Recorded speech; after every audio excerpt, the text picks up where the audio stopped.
The stars hung silently over the endless black sea of space, distant and cold, watching as the Galactic Empire's fleet drifted into position.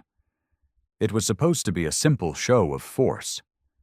A rebel planet on the edge of the Empire had dared to deny their tribute, and now 20 of the Empire's finest warships were here to teach them a brutal lesson.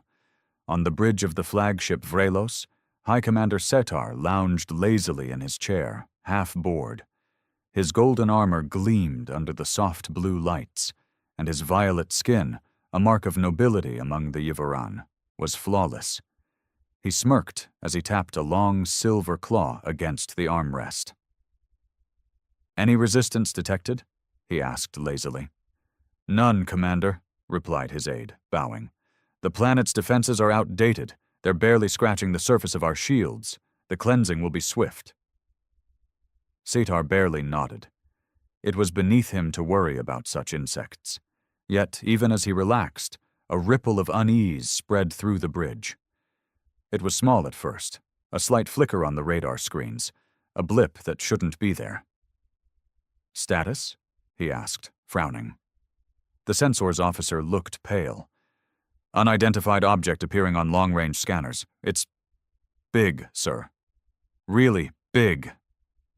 Setar straightened in his seat. "Is it one of ours?" "No, sir. No transponder codes. And it wasn't there before. It just appeared." Before Setar could snap out another order, the object completed its arrival. The vast emptiness ahead of them twisted and shimmered, like a cloth being pulled back. Out of that ripple, a massive, angular ship pushed its way into real space. It was ugly, no elegant curves or graceful designs like the Empire's fleet, just brutal slabs of black and gray metal welded into a monstrous thing that screamed pure function over form. Silence fell across the Vrelos. Even the automated battle alerts seemed to choke on the sight. Then the readings came in. "Sir," the sensors officer whispered, "it's a warship, human-made." Setar's mind reeled.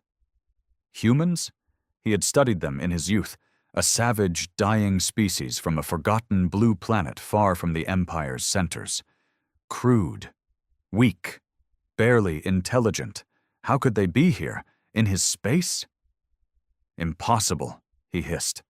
"Destroy it, now."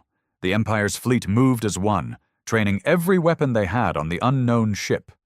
Bright lances of plasma, kinetic slugs the size of small buildings, particle beams, everything opened fire in a deafening barrage, and yet the human warship didn't even flinch. The shots exploded against an invisible barrier, barely scratching its dark surface.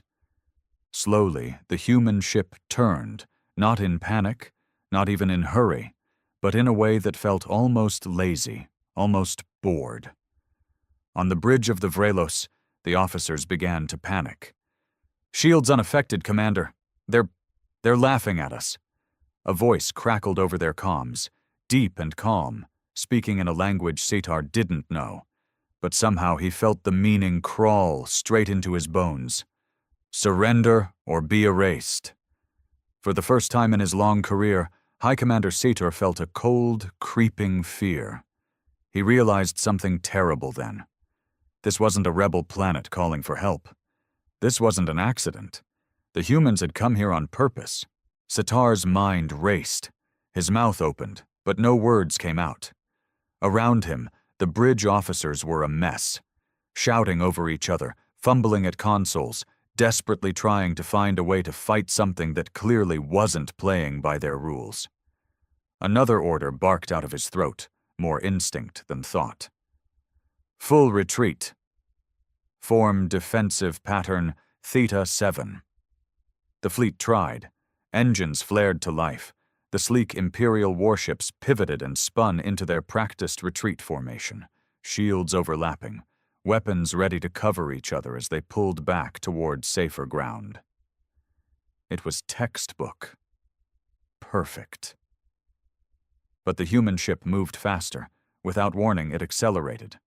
No elegant burn of engines, No warning at all.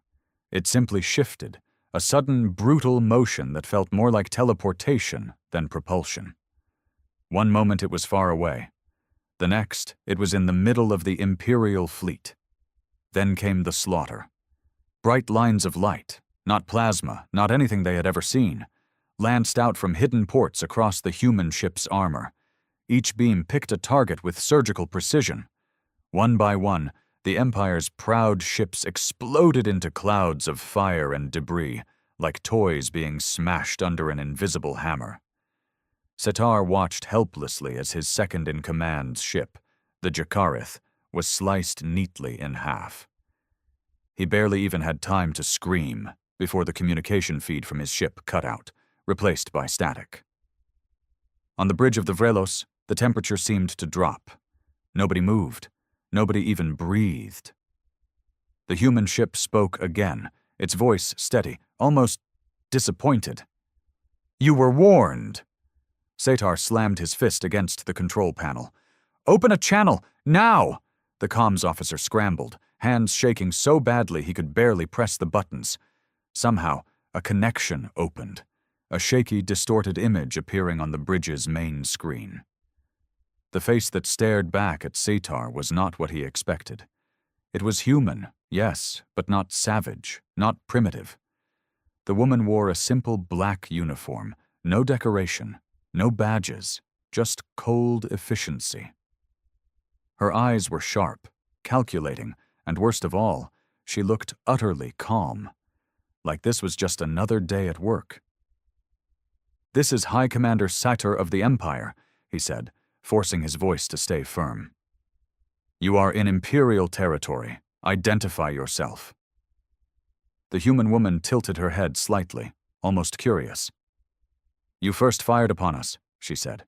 "You attacked without provocation. Your laws mean nothing." "This is an act of war," Setar barked. "No," she said, almost kindly. "This is a reckoning." Behind her, Setar noticed other humans moving, calm, efficient, preparing something. His heart thudded harder against his ribs. "What do you want?" he asked, the words tasting like ash. The woman smiled, but it wasn't a smile of joy.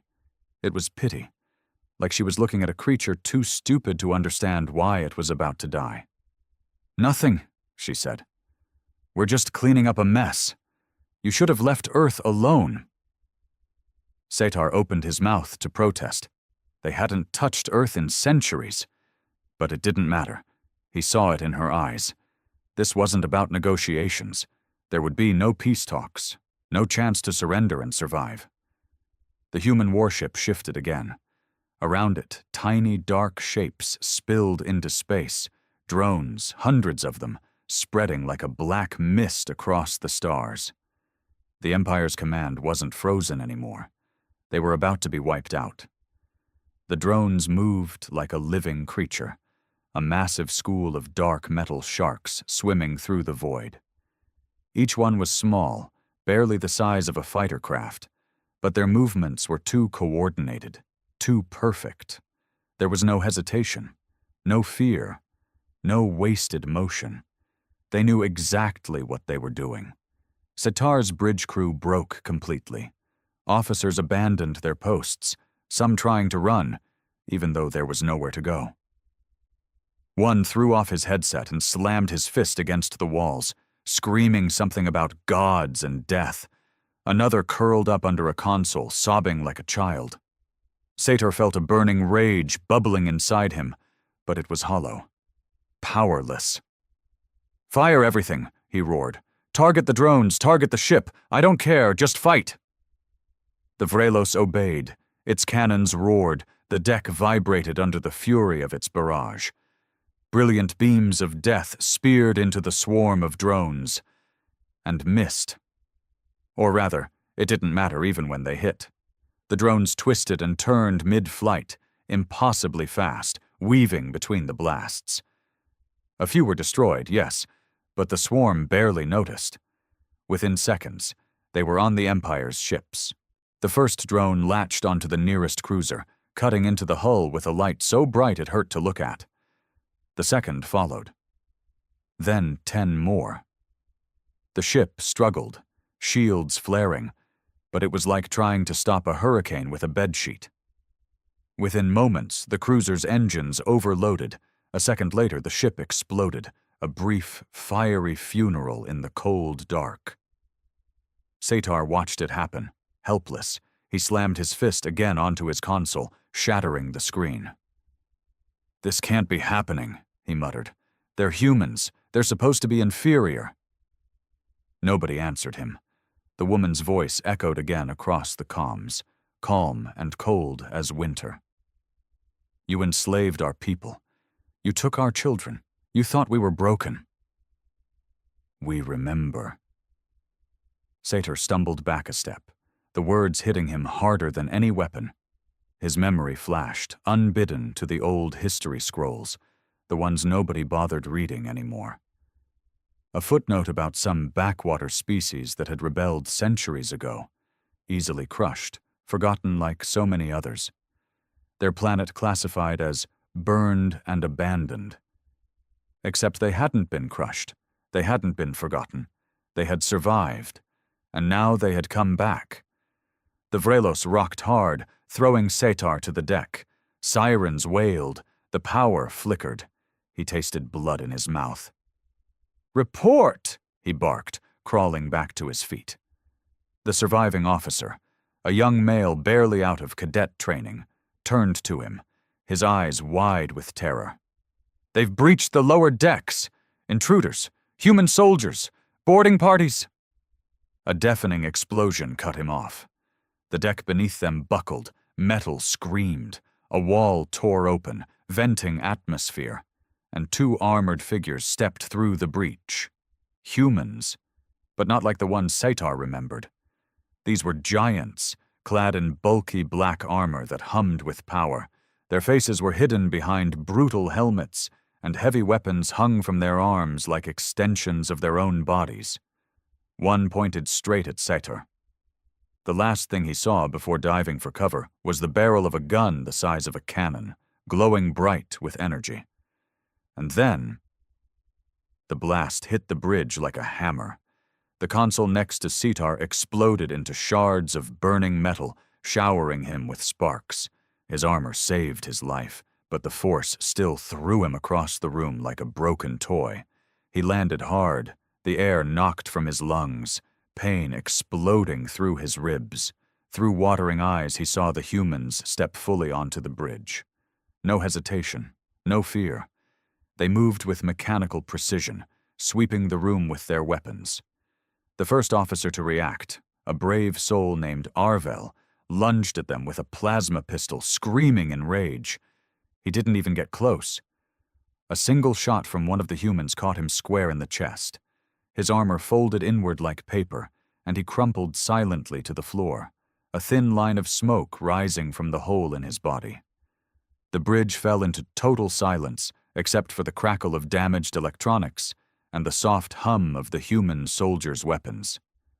Satar tried to rise, but something was wrong with his leg. Pain shot up from his knee. Broken. He bit back a scream and dragged himself behind a wrecked console, panting hard. "Commander Satar," a voice said. He froze. It wasn't the cold, metallic growl of the armored soldiers. It was her, the woman from the communications. Her voice, clear and unhurried, now filled the ruined bridge. Satar forced himself to look up. A third figure stepped through the breach. Her. No helmet, no armor except a simple black uniform, though the faint shimmer around her suggested a personal shield of some kind. Her short-cropped hair framed a face that should have been beautiful, if not for the sharpness in her eyes. "You should be proud," she said, walking toward him without fear. "You get to witness the end of your empire's arrogance firsthand." Satar bared his teeth. "You think you can kill us all? There will be reinforcements. You'll burn for this." The woman crouched down a few feet away from him, close enough that Satar could see the faint scars lining her knuckles, scars that spoke of countless battles fought and survived. "Reinforcements?" she echoed, almost laughing. You still think you matter?" Satar swallowed thickly. His heart was thundering in his ears. "You have no idea what's happening outside this little fleet of yours," she continued. "You think you're just unlucky, that you stumbled across some ancient human relic, some leftover bit of rage." She leaned closer, and her voice dropped to a whisper. "You're not special, Satar. Right now, this very second, every Imperial stronghold near human space is burning. Your academies, your shipyards, your slave colonies." Satar's stomach twisted into a tight, icy knot. "No," he croaked. "That's not possible." The woman rose to her full height again, towering over him. Her soldiers stood like statues behind her, their weapons steady but silent. "It's already done," she said simply. Satar felt the floor tilt under him. The room spun. He thought about the thousands of Imperial citizens under his command, the beautiful cities built on the bones of 100 conquered worlds, the massive golden statues of the emperors that had stared down at him his entire life, promising eternal rule. Gone. All gone. He realized now, too late, that they had underestimated the humans not because of weakness, but because of pride. Humans had been beaten once, and they had learned. They had hidden. They had grown stronger in the shadows, where no Imperial census, no scout patrols ever dared to look. And when they returned, they hadn't come for negotiation. They had come for vengeance. Satar coughed, tasting blood. His hands clenched into fists. "What now?" he snarled. "You gonna execute me like a dog?" The woman studied him for a moment, her face unreadable. "No," she said. "You're going to live. You're going to go back to your masters and tell them what you saw today. Tell them that humanity is not a memory. Tell them we are not your slaves, not your playthings." She turned her back on him casually, walking toward the breach again. "You will tell them," she said over her shoulder, "that the age of the Empire is over." Satar watched, helpless, as she and her soldiers stepped back into the void, vanishing into the swirling mass of drones that darkened the stars. He lay there, broken and beaten, surrounded by the burning wreckage of his ship, and for the first time in his life, Satar wept, not for himself, but for everything he knew was about to come. The Vrelos floated adrift, a shattered corpse among the ruins of what had once been the Empire's proud fleet. Fires smoldered inside the broken hull. The air was thick with smoke and the sharp, metallic tang of blood. Emergency klaxons still wailed uselessly, a sad echo in a ship with no hope left. Satar stumbled through the wreckage, dragging his useless leg behind him. His vision blurred, and every breath burned in his chest, but he forced himself onward. He had to survive. He had to carry the message. It was the only thing left he could do. The survivors, if there were any, needed a leader, someone to tell them that not all was lost, even if deep down he knew it was a lie. He reached the emergency hangar after what felt like an eternity. The doors were half closed, warped and scorched, but still barely operational. Satar slammed his palm against the access panel. Sparks flew. The doors groaned but obeyed, scraping open just wide enough for him to slip through. Inside, chaos reigned. Shuttles lay overturned or destroyed. A few soldiers and officers, maybe 24, huddled near one of the few functioning transports, patching wounds and trying not to look at the bodies littering the bay. Their armor was scorched, dented, and bloodied. Their eyes were hollow. When Satar limped into view, a murmur spread through them. They straightened a little, almost out of reflex, like broken statues remembering they had once been proud. "Commander!" one of them cried, rushing forward to support him. "You're alive!" "Alive!" Satar rasped. "For now." The soldier, a young woman with half her face burned raw, helped him toward the shuttle. Satar collapsed inside, gasping. His body screamed in protest, but he clenched his teeth and ignored it. Pain was irrelevant now. "How many made it?" he asked. "Maybe 50 total, across all surviving vessels," she said grimly. "Most of the fleet. Gone." Satar closed his eyes for a moment, the weight of it settling on him like a mountain. "Get us out of here," he ordered. "Now." The transport shuddered as it lifted off. Through the cracked viewport, Satar saw the battlefield stretch out before them. What had been a grand armada hours ago was now just wreckage, broken ships, drifting bodies, shattered dreams. The human warship loomed in the distance, utterly unharmed, like a black tombstone floating above the Empire's grave. No pursuit came as they fled, no parting shots, no threats. The humans didn't need to. Their message had already been delivered loud and clear.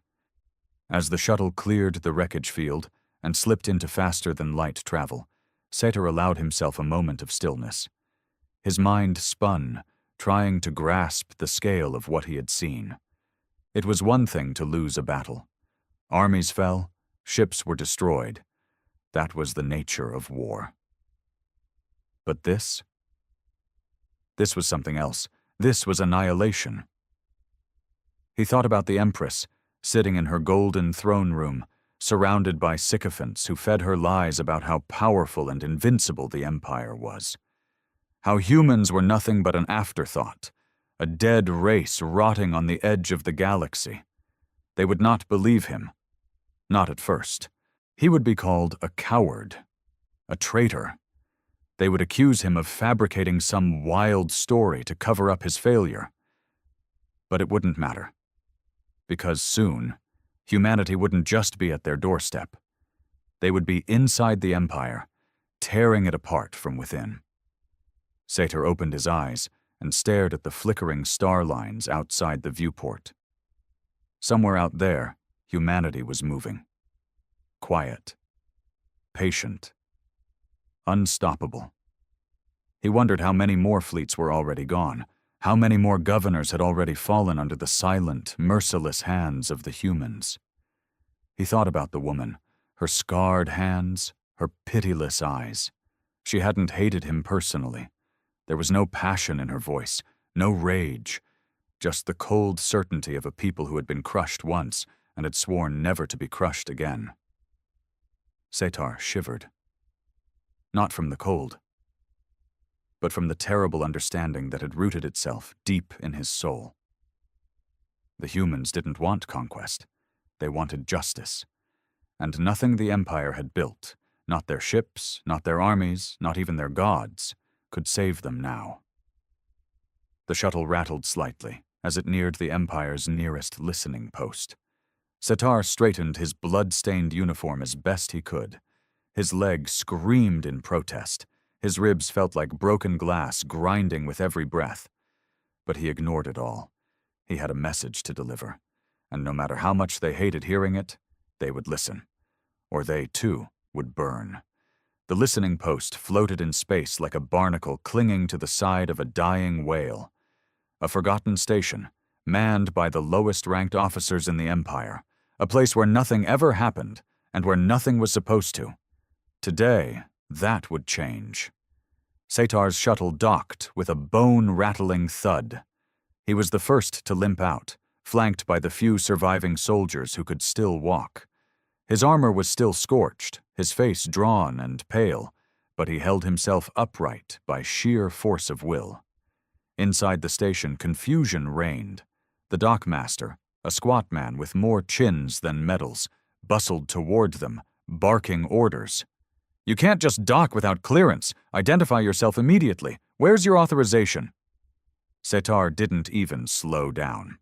He shoved the dockmaster aside with a snarl and marched straight toward the main command center, his soldiers scattering the few guards that tried to get in his way. It took minutes, long, agonizing minutes, but finally he stood before the station's main transmission console. He slapped a bloodied hand against the controls. "Priority 1 broadcast," he rasped. To Imperial Command, all channels. The comms officer, a nervous boy who couldn't have been more than 20, looked up, hesitating. But, sir, Priority 1 is only for confirmed extinction-level events or the death of...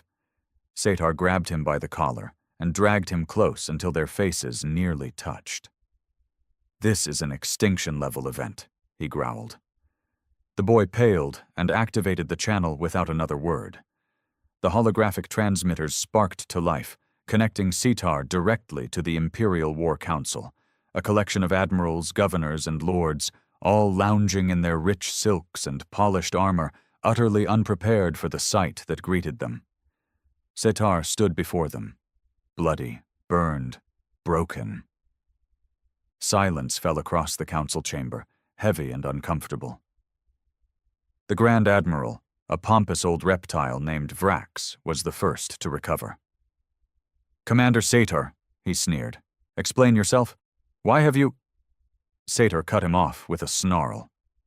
"The human threat is real," he said, voice rough but steady. "We engaged an unknown human warship near the rebel sector. It annihilated our fleet." Murmurs rippled through the council. Disbelief. Mockery. "A single ship?" Vrax said, his lip curling. "You lost an entire fleet to a primitive ghost story?" "It wasn't just a ship," Satar snapped. "It was an execution. They have technology we can't match, weapons we can't defend against. They wiped us out like we were nothing. And worse—" He paused, his fists clenching at his sides.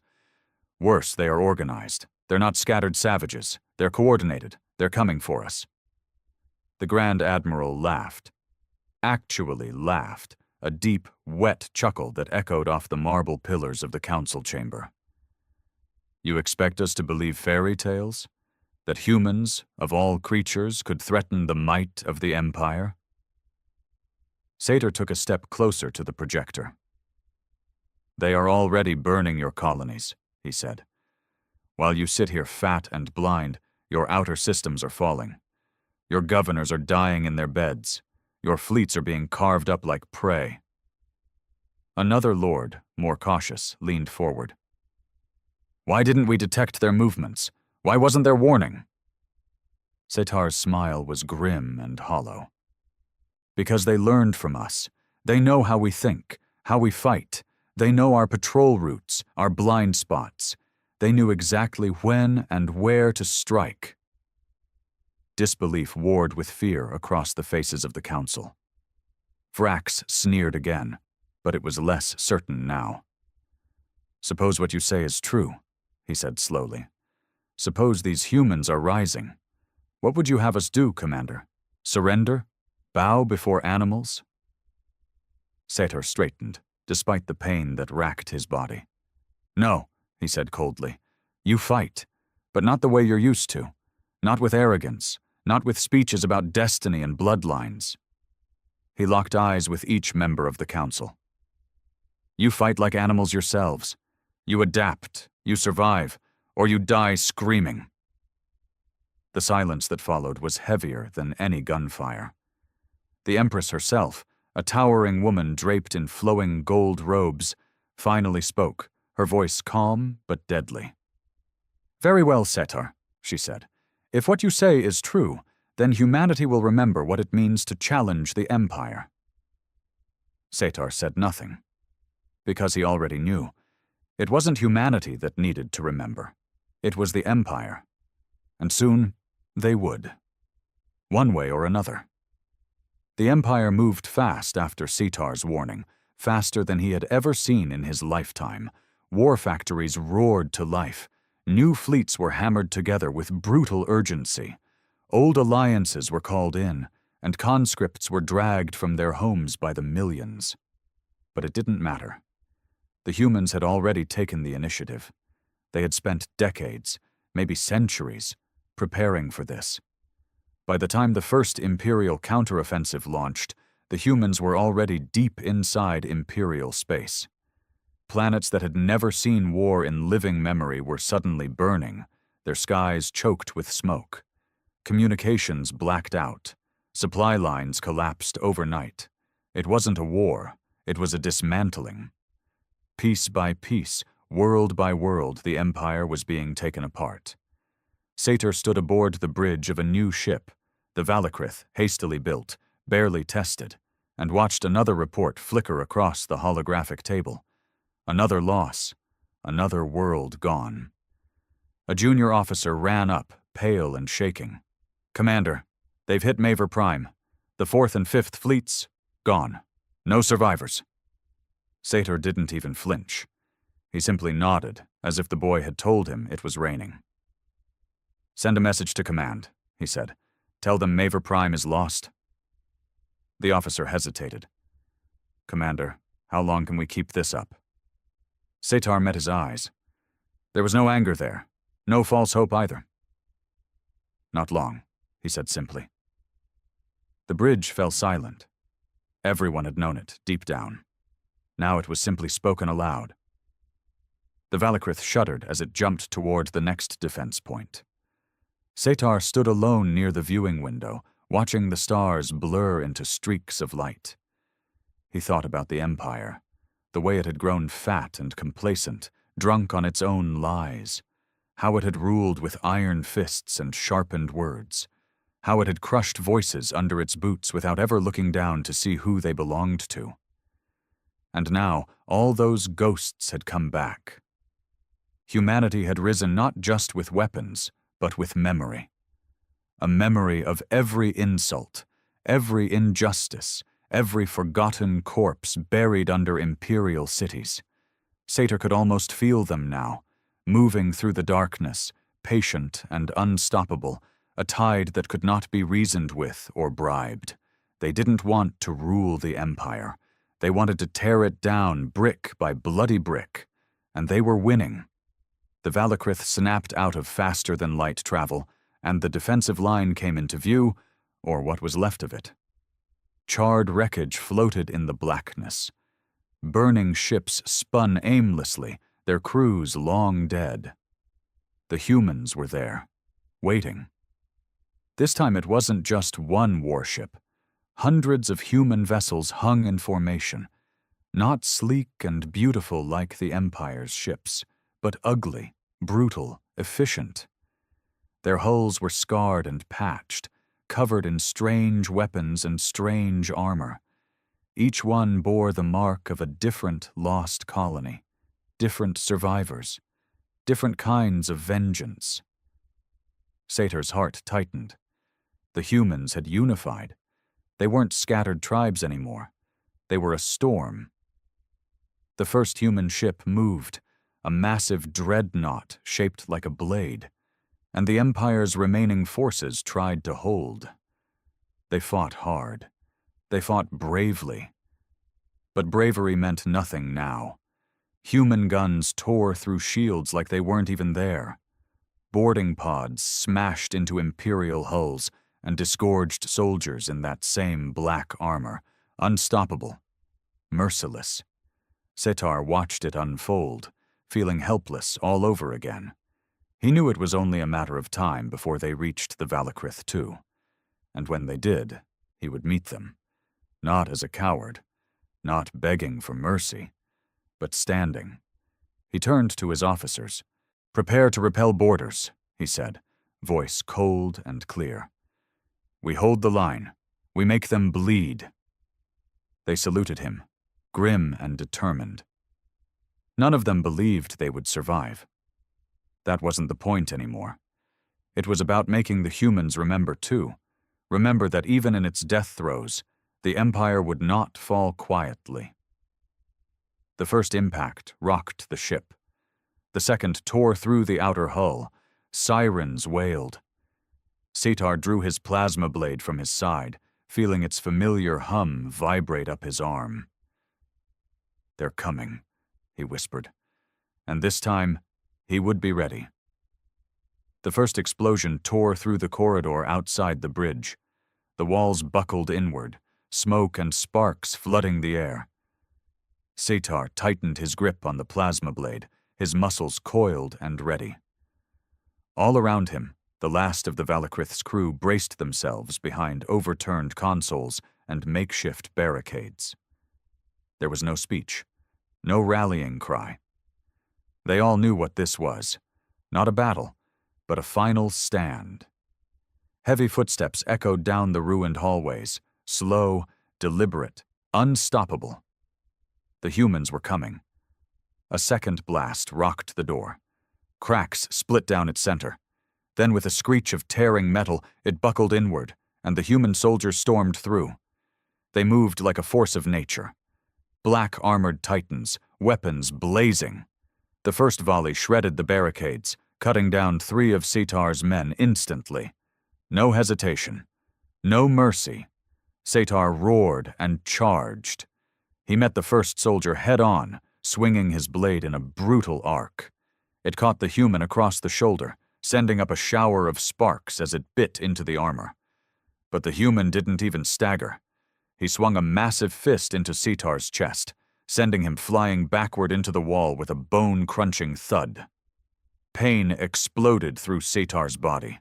He forced himself up anyway, spitting blood onto the deck. Around him, the fight raged. His officers fought with a kind of desperate fury that made Setar's heart ache. Plasma pistols flared, blades clashed, blood, both violet and red, splattered the steel walls. But the humans fought like machines, like they had no fear of death. Every step forward was another life lost, every breath another meter of ground ceded. And still, they came. Setar lunged again, this time ducking under a human's swing and driving his blade up into the gap between armor plates. The human jerked, shuddered, then collapsed. One. Just one. Setar barely had time to catch his breath before another soldier was on him. He fought blindly, ferociously, not for victory, not even for survival, but for the right to say he hadn't surrendered, that he hadn't died begging. Another soldier fell, then another. But Setar's strength was fading. A blast caught him across the side, spinning him to the deck. His plasma blade skittered away, out of reach. He rolled onto his back just in time to see a towering human soldier standing over him, weapon raised. Setar stared up at him, breathing hard. He didn't flinch, didn't beg. He only spat a bloody smile. "Do it!" he rasped. The soldier hesitated, just for a second, then lowered his weapon slightly. A voice crackled through his comms. "Hold!" The human soldier stepped aside, and through the smoke walked her, the woman from the first battle, her black uniform unmarked by the carnage around her. She knelt beside Setar, her face impassive. "You fought well," she said quietly. Setar barked a bitter laugh. "And still lost." She nodded once. "Yes, you lost." He struggled to lift himself, every bone screaming. Blood dripped from his mouth. His vision swam. "Kill me," he said, "or you'll regret it." The woman shook her head. "You're more valuable alive." Setar narrowed his eyes. "To gloat?" "No," she said. "To tell the others. To carry the truth back through the dying heart of your empire. You will be the witness." Setar coughed, nearly laughing again at the absurdity. "And if I refuse—" She leaned closer, her voice almost gentle. "You won't." She rose to her feet, nodding to her soldiers. They grabbed Setar's broken body and lifted him roughly to his feet. He didn't resist. There was no point. As they dragged him through the wrecked bridge of the Valakrith, he saw what was left of his crew. Dead, dying, defeated. The Empire's best. Gone. Setar didn't look away. He forced himself to burn the images into his mind, so that when he spoke, he would speak with the full weight of this day behind his words. He would be their witness, their warning. As the humans secured the ship, planting strange black devices along its walls, Setar realized what was coming next. They weren't capturing it. They were going to erase it. The Valakrith, the battle, the deaths, all wiped clean, as if they had never existed. It wasn't enough to defeat the Empire. The humans would erase every trace of its victories, its pride, its very memory. Setor was pushed roughly into a human dropship, the door sealing shut behind him. Through the viewport, he watched the Valakrith explode in a silent bloom of light, one final furious flash, and then nothing. Only darkness, and the long road ahead to a broken empire that no longer ruled anything except its own ashes. The first time the Ixari saw Earth through their thousand-eyed telescopes, they laughed. A young green planet still clinging to its atmosphere, swirling with messy weather patterns and unstable land masses. No organized energy fields, no warp signatures, no real technological footprints. In the grand ancient ledger of the galaxy, Earth was a newborn, barely worth a footnote. They stamped us primitive, monitor only, and went back to their endless empire building. They didn't know about Project Dawnfire. Deep beneath the Rocky Mountains, hidden inside a cavern larger than any city, we had been building something for decades. Humanity's first real starship, not a satellite, not a fragile space station, but a living, breathing monster made of metal and fury. The Leviathan. A ship designed not just for travel, but for war, for survival, for making sure Earth's name was carved into the stars, in case anyone ever decided we didn't belong. Nobody outside the project knew. Not the governments, not the scientists posting papers about Mars colonies, not even most of the military. Project Dawnfire was a whisper, a myth only the most paranoid conspiracy theorists dared to utter. Because if the truth leaked, if the universe knew Earth was preparing for war before it even officially met another species, we would be wiped out before we could even launch. But then the Ixari made their first contact. Their mothership cracked the sky like a thunderclap. Massive, like a continent hanging in low orbit, its skin shimmered with an oily, shifting rainbow light. People stared up from their fields, their cities, their beaches. And for one brief moment, humanity held its breath, waiting for the classic message of peace. The welcome, the sharing of knowledge, the beginning of a golden age. But there was no message, no open arms, only a decree. This world is young, its creatures are simple. Prepare for relocation and uplift. Uplift. That was the word they used. It sounded nice, right? Like a hand reaching down from the heavens. In truth, it meant they would strip Earth of anything valuable, enslave or genetically enhance the survivors, and terraform the planet to better suit Ixari physiology. In other words, surrender or be erased. The nations panicked. Every world leader scrambled to their bunkers, their war rooms, their councils. Missiles were armed, fighter jets scrambled. A few brave souls even tried to broadcast peaceful responses, to negotiate, to plead. The Ixari didn't even answer. In 72 hours, the death squads started dropping. Small black craft that moved like sharks through water, targeting power plants, communication hubs, anything that kept humanity linked together. In another week, they predicted Earth's civilization would collapse into medieval chaos. In another month, we would be slaves. But they had made one colossal mistake. They thought Earth was young. They thought we were stupid. They thought we were easy. And they didn't know about Project Dawnfire. Deep under the Rockies, sirens screamed to life. Engineers, soldiers, pilots, the best of the best, the broken and brilliant, the ones who had given up families and names for this, scrambled into their stations. The giant fuel lines hissed as they detached. The launch protocols, never tested outside simulations, flashed green across screens. The Leviathan woke up, 50 football fields long, blacker than space itself, wrapped in armor grown from nanosteel and diamond lattices, powered by an engine that ate gravity itself and spat out fury. As the Ixari burned cities and shattered armies, the earth above the cavern cracked.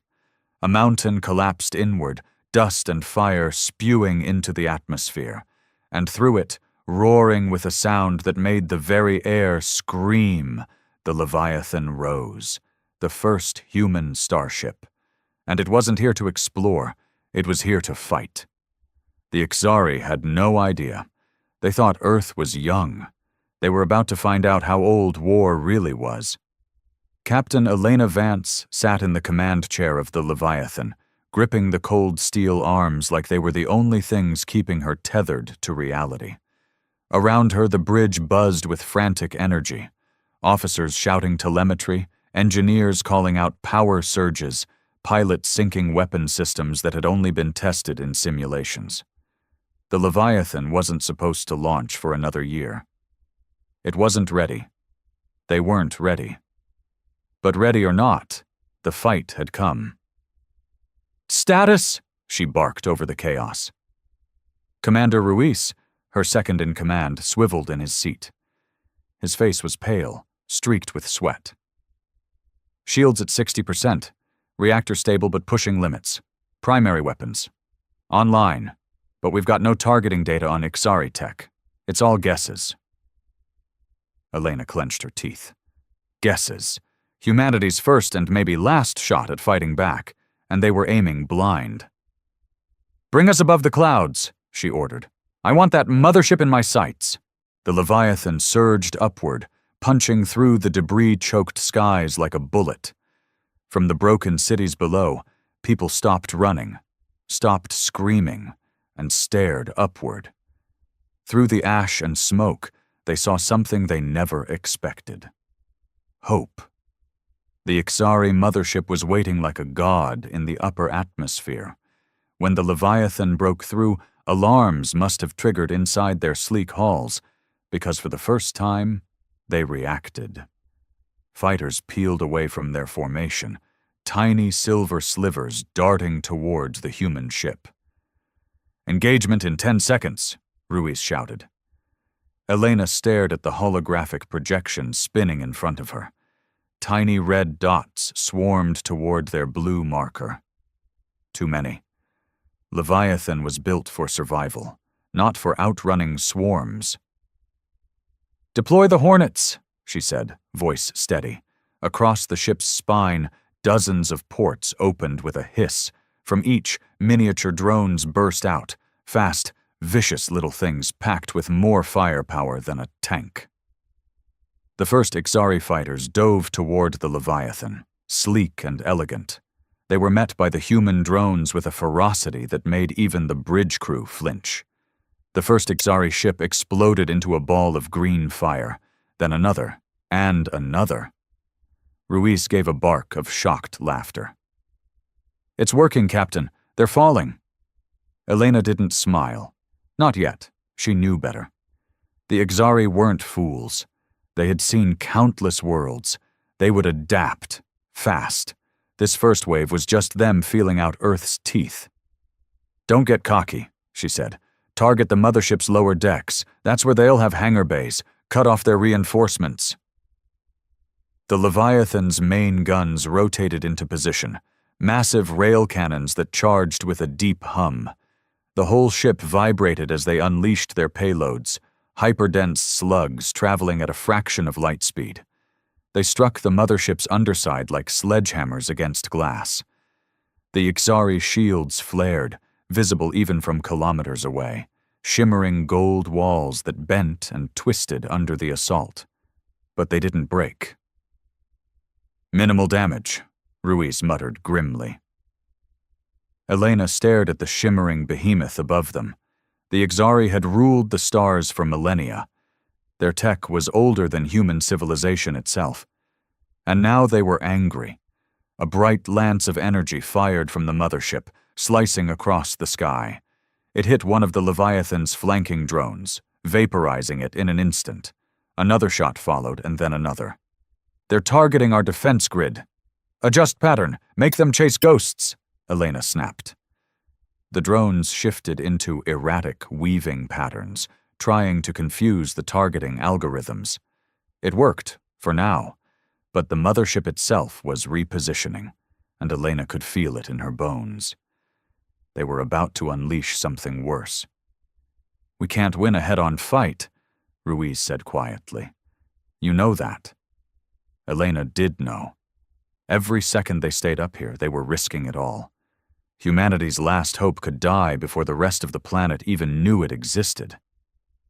And yet, she stared at the impossible ship above them. No, not impossible. Vulnerable. Everything had a weakness, even gods. We're not here to win, Elena said, almost to herself.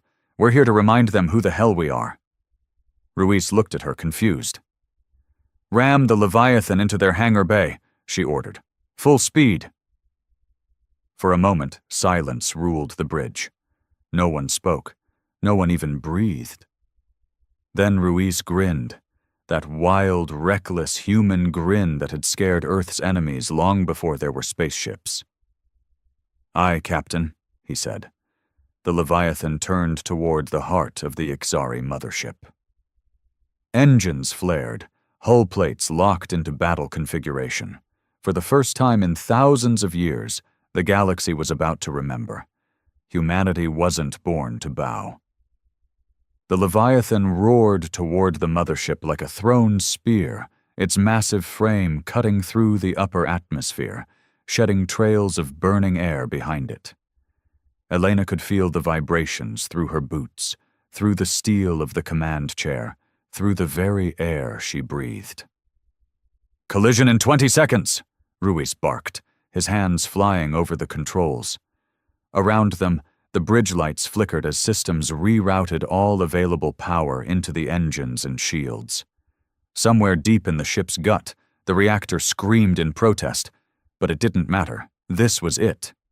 The Ixari mothership responded at last, not with a retreat, not with diplomacy, but with pure, concentrated violence. Hundreds of energy turrets along its belly activated at once, lighting up the sky like a field of angry suns. "Brace for incoming!" someone shouted. The first blast slammed into Leviathan's shields. The ship lurched violently, the floor tilting enough that officers stumbled and grabbed onto anything they could. A second blast followed, then a third. Elena tasted blood in her mouth where she'd bitten her tongue, but she didn't flinch. "Hold steady!" she yelled, her voice cutting through the chaos like a whip. The shields rippled, strained, and in some places, buckled. Warning alarms blared, hull breaches in lower decks, casualties pouring in through the comms. It was all happening so fast, and yet somehow in slow motion too, a nightmare that you couldn't wake up from. But still the Leviathan flew. 10 seconds. The target bay loomed ahead now, a gaping wound in the mothership's belly, big enough to swallow a dozen Leviathans. Fighters poured out of it, swarming to intercept, but it was too late. Elena watched them come and knew it wouldn't be enough. 5 seconds. "Fire all remaining missiles," she ordered. Dozens of hatches along the Leviathan's hull snapped open. From each, a missile streaked out, leaving curling contrails behind them. They smashed into the bay's defense systems, turrets, energy barriers, anything that could have repelled them. Explosions bloomed like angry flowers. The bay was open, vulnerable. 2 seconds. Everyone on the bridge gritted their teeth, some muttering prayers, others just staring ahead with raw, furious defiance. Elena leaned forward, whispering under her breath, "For Earth." Impact. The Leviathan smashed into the hangar bay at full force. The sound was something beyond sound, a bone-deep tremor that cracked steel and shattered glass. The bridge went dark for a heart-stopping second, emergency lights kicking in, red and harsh. The collision tore through the Ixari's internal defenses like a scythe. Fighters were crushed, docking stations exploded. The Leviathan carved a bloody, burning path deep into the enemy mothership's heart, tearing into decks that had never seen violence before. And then, the ship stopped. For a moment there was nothing but the groaning of twisted metal. Sparks rained from broken ceiling panels, Fires flickered in the corners of the bridge. Ruiz coughed, wiping blood from his forehead. We're inside. Elena stood up slowly. Her knees ached, her back screamed. But she didn't care. She stared at the tactical display, blinking through the static. They had done it. They had pierced the mothership's armor. But this wasn't victory. This was just the beginning. "All hands," she called into the comms, her voice raw and steady. "Prepare for boarding operations. Target critical systems, life support, navigation, command hubs. Disable this ship from the inside out." Ruiz turned to her, a grim smile on his bloodied face. "You're serious? You want to gut the whole thing?" Elena returned the smile, a flash of teeth and rage. "If they want to conquer Earth, they'll have to do it with a crippled ship and a bleeding empire." Outside the shattered windows of the bridge, the interior of the Ixari mothership stretched out, massive and alien, all glistening black corridors and strange living architecture. It was their world now, their battlefield. And humanity was done playing nice. The boarding crews suited up fast. No grand speeches, no standing at attention, just the quiet clatter of armor locking into place, weapons loading with heavy clicks, and grim faces hidden behind dark visors. These weren't soldiers trained for parades. These were the ones humanity called when the world was burning. Elena watched from the Leviathan's hangar as the first squads deployed. The boarding ramps slammed down hard onto the alien floor, echoing like war drums. Atmosphere rushed past them, mixing Earth's breathable air with the strange, sterile atmosphere of the Ixari ship. It smelled metallic, almost sweet, like a hospital soaked in blood. Ruiz dropped beside her, his rifle slung across his chest. "They're coming." As if summoned by his words, the first Ixari appeared, sleek and tall, moving like shadows cut free from walls. They didn't wear armor, they didn't need it. Their skin shimmered with organic plating, their eyes burning with cold blue fire. Weapons grew out of their arms, blades and cannons crafted from their own bone and flesh. The boarding teams didn't hesitate. They opened fire. The corridor lit up with gunfire, streaks of energy rounds tearing through the heavy air. Ixari soldiers moved impossibly fast, dodging, weaving. But the humans fought dirtier. Grenades bounced off walls, explosions tossing alien bodies into the air. Short, brutal skirmishes left the floors slick with blood, green and black, mixing in grotesque pools. Elena led the second wave herself, boots pounding across the alien metal. Her pulse thundered in her ears, but her aim was steady. A Yigzari dropped into her path, mouth splitting open to reveal rows of jagged teeth. Before it could charge, she shot it point blank in the chest, 3 rounds to punch through its natural armor, 1 round straight into the skull to finish it. Humanity had learned war the hard way. They weren't the biggest. They weren't the strongest. But they adapted. They endured. And when cornered, they became something terrifying. A voice crackled in her earpiece. Lieutenant Foster from Engineering. "Captain, we've located one of their main power junctions. Sending coordinates now." Elena didn't hesitate. She motioned to her squad. "Move." They sprinted through the twisting alien halls. The mothership's interior pulsed with an eerie light, like the ship itself was alive, watching them.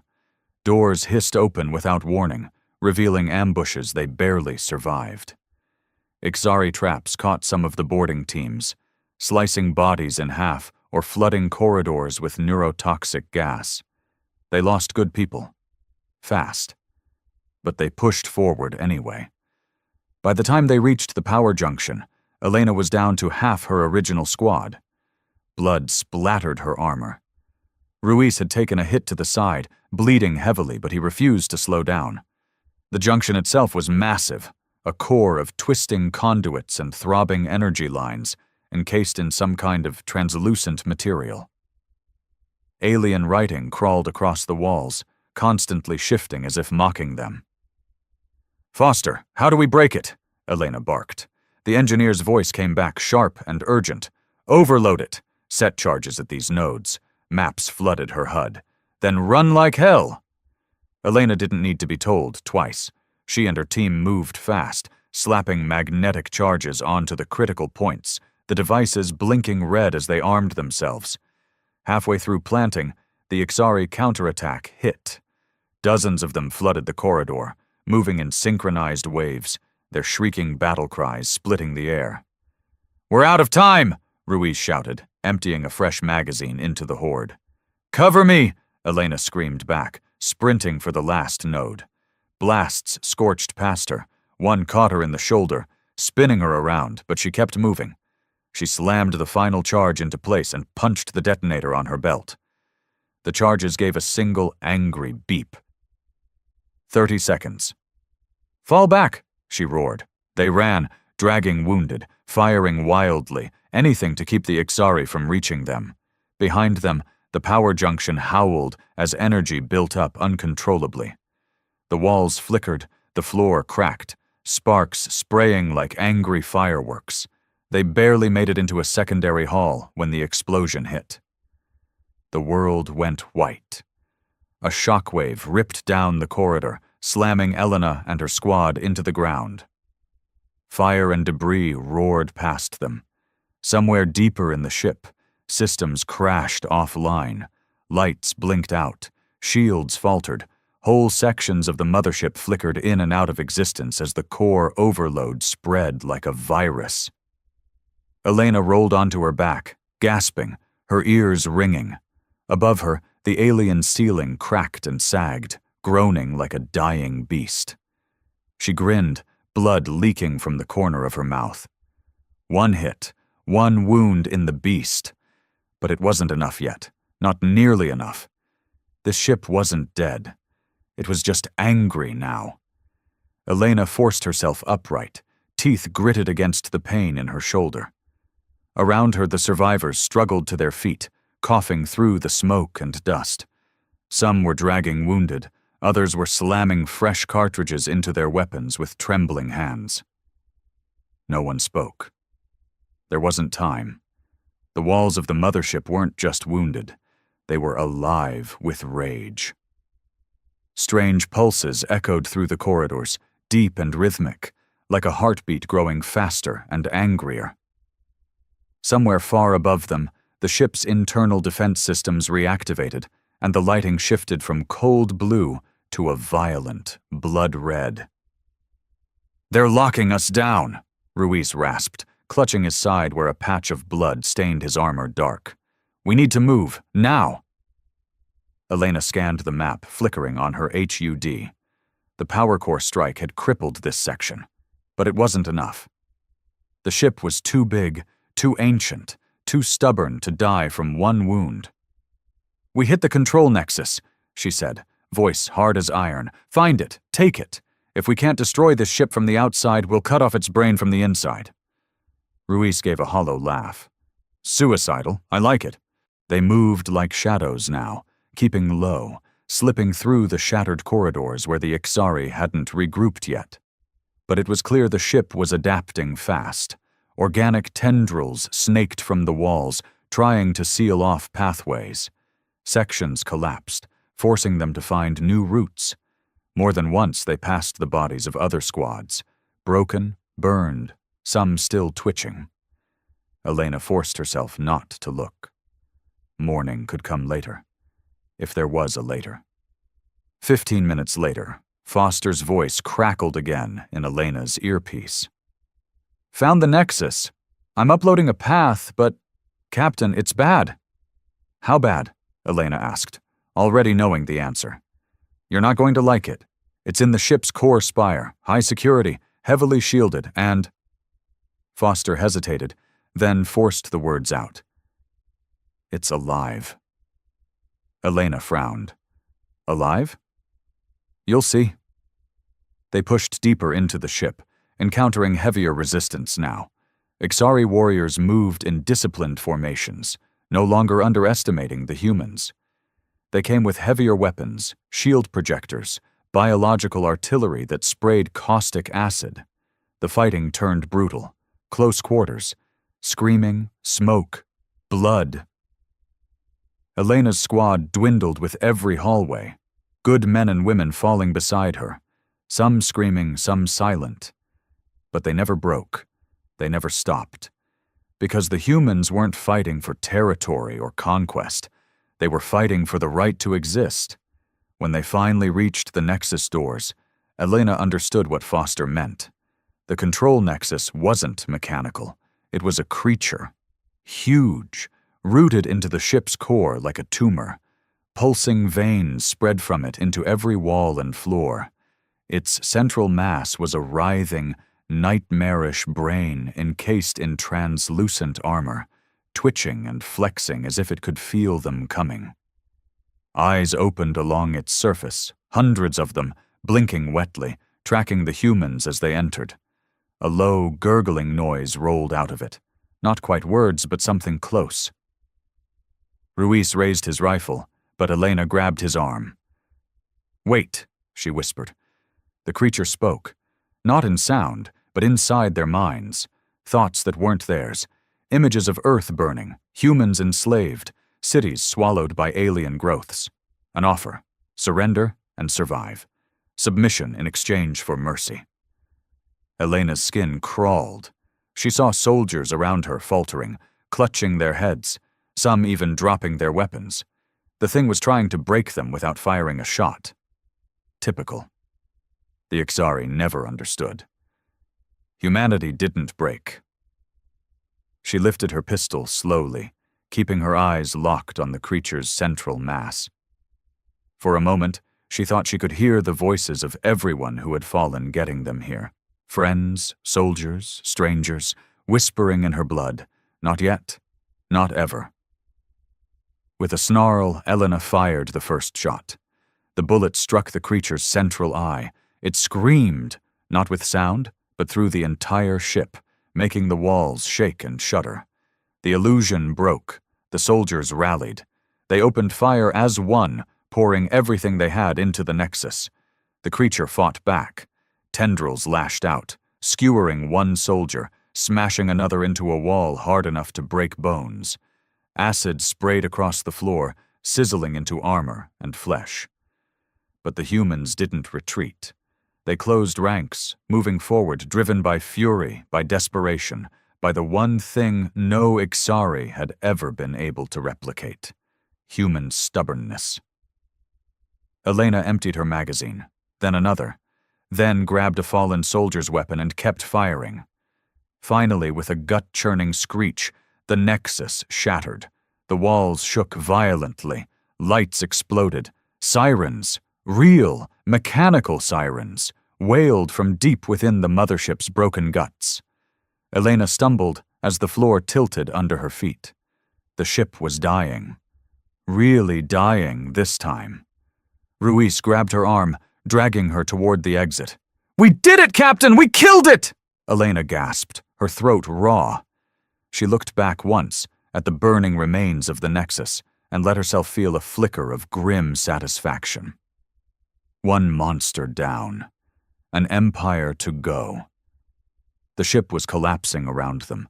Every corridor bucked and twisted, throwing debris and alien wreckage in their path. Sections of the mothership tore themselves apart from the inside out, like the creature had lost control of its own body. Fires roared in strange colors, blue, green, and violet, casting jagged shadows across the crumbling halls. Elena ran, half carrying Ruiz, who was barely keeping on his feet. The others stumbled behind, battered and bloodied but still moving. Survival wasn't guaranteed anymore. It was just a desperate gamble, and time was running out. "We have to get back to Leviathan," Ruiz shouted over the roar of distant explosions. "Path?" Elena snapped into her comms. Foster's voice was thin, crackling with static. "Corridor Delta 6, West Branch. It's the fastest way, but—" He hesitated. "But what, Foster?" "There's something coming. Big." Of course there was. There was always something bigger, something worse. Elena didn't even curse anymore. She just pushed harder, dragging Ruiz toward the branch Foster had marked. As they turned the corner, they saw it. A Ixari war form. It was like nothing they had faced before, taller than a tank, covered in writhing armor, multiple limbs armed with energy blades that pulsed hungrily. It looked freshly birthed, its surface still slick and steaming. The dying ship had summoned its final weapon to stop them from escaping. The warform let out a low, bone-shaking roar that rattled their teeth. Ruiz muttered, "You've got to be kidding me." Elena didn't hesitate. "Hold the line. Get the wounded moving. I'll buy us time." Ruiz's eyes widened. "Captain." "Go." She turned to face the beast alone, raising her battered rifle. Her shoulder screamed in agony, but she forced her body to obey. One more fight. One more step. One more second bought for the people behind her. The warform charged, impossibly fast for something so massive. Elena fired, short, controlled bursts, but the bullets bounced off its armor like pebbles. She dodged at the last second, feeling the air whip past her as one of its blade limbs slashed where her head had been. She rolled, came up firing, aimed for the joints, the eyes, the breathing vents, anything that looked vulnerable. The creature shrieked, swiping blindly, and Elena knew she had maybe seconds before it adjusted and finished her. Then, suddenly, gunfire erupted from behind her. Her squad, the survivors who hadn't fled, came roaring back down the corridor, firing everything they had into the warform's back. Grenades bounced off the walls. Energy blasts seared deep wounds into the monster's flesh. It stumbled, confused, its multiple heads snapping around. Elena didn't waste the chance. She yanked a grenade from her belt, primed it, and sprinted straight at the beast. It saw her. It lunged. She threw the grenade into its open mouth and dove away. The explosion was deafening. A wet, horrible sound followed as the warform collapsed, leaking glowing ichor across the floor. It twitched once, then lay still. Elena lay there for a second, gasping, blinking up at the ruined ceiling. Ruiz appeared over her, offering a bloody hand. "You're insane," he said, grinning wide and broken. She took his hand and pulled herself up. "Welcome to Earth." No more words. They ran. The corridors blurred past, broken, burning, disintegrating into nothingness. They barreled through collapsing halls, dodging falling beams and spraying coolant lines, their armor scalded and blackened. Ahead, finally they saw it, the breach where Leviathan's hull had smashed into the mothership. Home. The docking umbilical was broken, half-hanging, swinging dangerously with each tremor. Sparks rained from its shattered connectors. It wasn't just a jump anymore. It was a death trap. Elena stared at it, heart pounding. "One shot," she muttered. "We miss. We die." Ruiz looked at the broken bridge and shrugged. Hell, dying was always part of the plan. One by one the squad lined up. Some stumbled, bleeding heavily. Others clutched at cracked ribs and mangled arms. No one hesitated. Elena took a breath, timed the swing of the umbilical, and jumped. The gap yawned wide below her, showing glimpses of the shattered earth far, far below. Wind screamed past her ears. For one awful moment, she thought she wouldn't make it. And then her fingers caught the edge of the torn hatch, wrenching her shoulder so hard she nearly blacked out. Strong hands grabbed hers, dragging her inside. She tumbled onto the Leviathan's deck as the others followed, one after another, some missing and being caught by desperate hands, some slamming into the hull and scrabbling like drowning swimmers. But they made it, all of them. The second Ruiz's boots hit the deck, he slapped the comms panel. "Detonate the charges, full withdrawal, now!" From deep within Leviathan's systems, a signal pulsed out, a final goodbye to the wounded mothership they had left behind. And far behind them, The Ixari mothership began to tear itself apart from the inside, fire blooming through its core, shockwaves rolling across the sky. The Leviathan's engines screamed as they disengaged, pulling away into the bleeding atmosphere. Below, Earth still burned. The battle was far from over. But for the first time in a long, long time, humanity had struck first. And they weren't done yet. Not by a long shot. The Leviathan tore through the atmosphere, engines howling like wounded beasts. Smoke and fire streamed past the viewports, the sky a hellish blur of color. The mothership behind them was falling apart, pieces breaking off and raining down across the continents like a meteor storm. On the bridge, the crew worked frantically. Damage control teams scrambled to patch systems that had been barely holding together even before the boarding assault. Sparks rained from torn panels. Blood slicked the floor in places. People barked orders, swore, prayed. But no one quit. Elena sat slumped in the command chair, one arm hanging uselessly from her shattered shoulder. Ruiz leaned heavily against the railing beside her, his side wrapped in a makeshift bandage. They were a mess, but they were alive. "Status," she croaked. Her throat felt like it had been sanded raw by smoke and screaming. Lieutenant Foster's voice came from the engineering station, rough but steady. "Hull integrity at 30%. Shields down to scraps. Main reactor stable? Barely. Weapons? Maybe 60% functional." Elena let out a ragged breath. It wasn't good, but it was enough. "Where's the rest of the Ixari fleet?" she asked. Foster hesitated.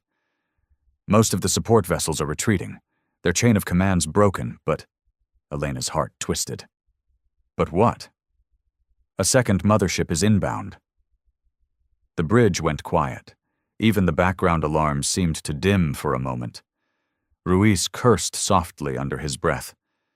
"Of course there's another one. Why wouldn't there be?" Elena gritted her teeth. They had wounded one giant, but this was no fairy tale. The galaxy wasn't going to roll over because Earth punched back once. "Time to arrival?" she asked. 2 hours, maybe less." 2 hours. 2 hours to regroup, to refuel, to figure out some insane way to survive what was coming next. She stared at the tactical map. Earth was a mess. Cities smoldered, communication grids were shattered, armies were scattered or broken. Humanity had struck a blow, sure, but the Ixari weren't beaten. They were furious, and Earth couldn't take another mothership falling on it. For the first time since the fighting began, doubt wormed its way into Elena's mind.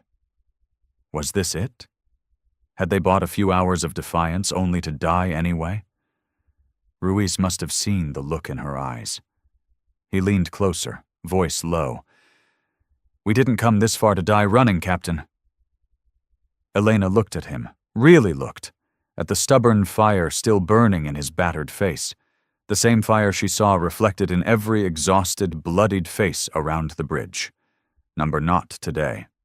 Not ever. "Foster," she rasped, "how bad would it be if we overclocked the reactor?"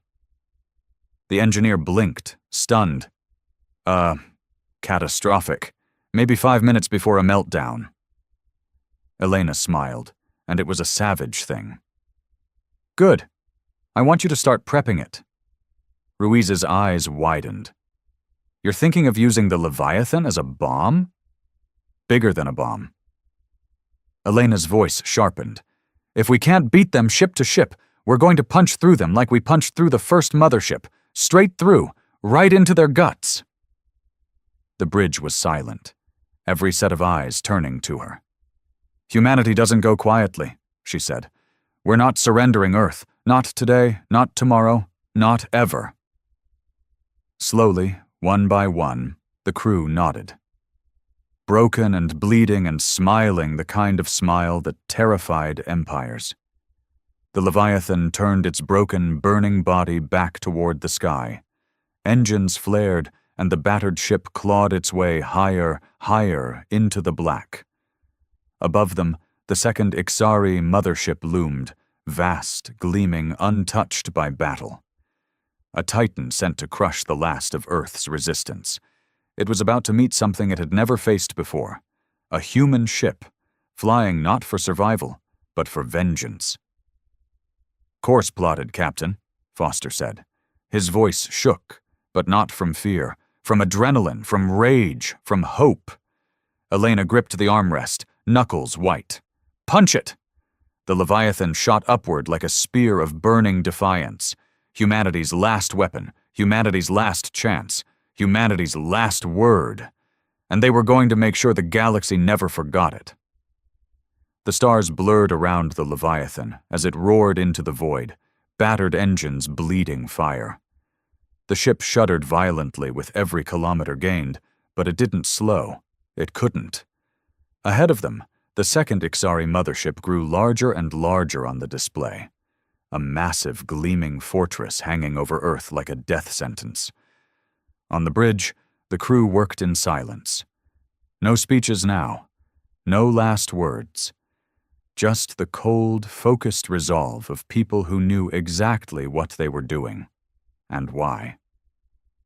Foster's voice came over the comms, strained but steady. "Reactor at 180% over recommended limits. She's holding for now, but once we breach the mothership, it'll go critical in minutes. No stopping it." Elena nodded grimly. "Good. Then we make it count." Ruiz limped to her side, blood seeping through the fresh wrappings on his ribs. He handed her a small, battered recording device. "For the record," he said quietly. "In case anyone finds this later." She looked at the little device. She thought about Earth, the burning cities, the broken armies, the billions of people watching from the ground, hoping, praying. She thought about the first time she had seen the stars and dreamed of reaching them. She clicked the recorder on. "This is Captain Elena Vance, commanding officer of the UNS Leviathan. We are humanity's last defense. We refuse to kneel. We refuse to die silent. Remember us, not for how we fell, but for how we fought." She clicked it off, tucked it into her armor, and turned back to the battle. The Ixari mothership had noticed them now. Bright flares lit along its surface, weapons charging, fighters launching, barriers raising. They thought they were prepared this time. They weren't. "Final approach!" Foster shouted. 40 seconds! The Leviathan shook as energy blasts slammed into it, tearing away chunks of armor, exposing skeletal frameworks. Fires erupted across the hull. Critical systems blinked out one by one. Still the ship held course. Still they charged forward. Ruiz staggered to the weapons console and grinned savagely. "Might as well return fire, yeah?" Elena smiled grimly. "Light 'em up." The Leviathan unleashed everything it had left. Railguns, missiles, kinetic slugs, even old-fashioned ballistic rounds. The barrage wasn't clean or elegant. It was furious, messy, raw, the kind of blind rage that had fueled human wars for millennia. Fighter squadrons tried to intercept, but the Leviathan plowed through them like a wounded wolf tearing apart a pack of wolves. 20 seconds. The mothership's surface loomed larger, targeting lasers painting the Leviathan's hull with angry red dots. 15 seconds. The enemy's main cannon charged, a swirling mass of death energy so massive it crackled the very space around it. 10 seconds. The cannon fired, a blinding white-hot lance of destruction. Too slow. Too late. The Leviathan rolled at the last moment, the shot scraping across its side, tearing whole sections away, but missing the reactor core. Missing the heart. 5 seconds. Elena stood at the front of the bridge, bloodied, unbowed, staring straight into the abyss. 1 second. Impact. The Leviathan smashed into the mothership at full velocity. A deep, guttural sound echoed through the void as two titans collided.